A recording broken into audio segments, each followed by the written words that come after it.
Yosefu murugo kwa Potifari yaraze kujyamana na muka Potifari aravuga jewe akomora icyo cyaha jewe mbisemwo kwiyirukira Saduraka Meshaki na Abedinego nabonyene baraze kwihumanya bareme abo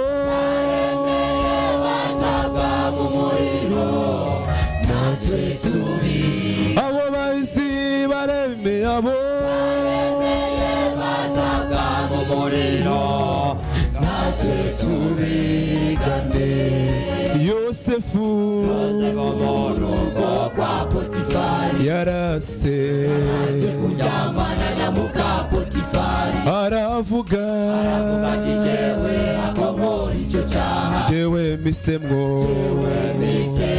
kwiyirukira Saduraka Meshaki na Abedinego nabonyene baraze kwihumanya bareme abo bataga mu muriro natwe abo bahisi bareme abo bataga mu muriro natwe tubigane ingabo zabo bahisi kandi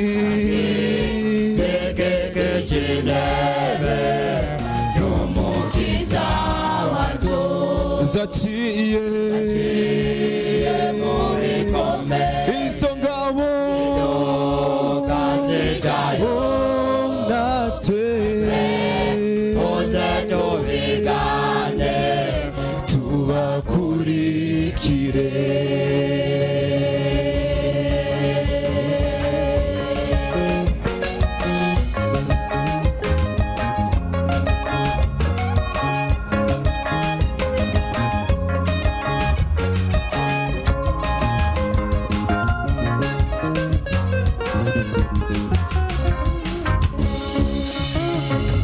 hari abantu b'abayabahizi bemeye utabaho k'ubutumwa bwiza. Stefano yicishijwe amabuye, Petero nawe bamubanza acuritse, Yohana bamukereye izosi, ubundi nawe bamuta mu mavuta. bari bafise umuriro wa mwemu, muze tubika. abo bahisi bari bafise umuriro wa mwemu, muze tubikane. hari abantu b'abayabahisi bemeye kuvabaho k'ubutumwa bwiza. Stefano yicishijwe amabuye, Petero nawe bamubanza acuritse, Yohana bamukereye izosi, undi nawe bamuta mu mavuta. bari bafise wa mwemu, abo bahisi bari bafise wa mwemu, ingabo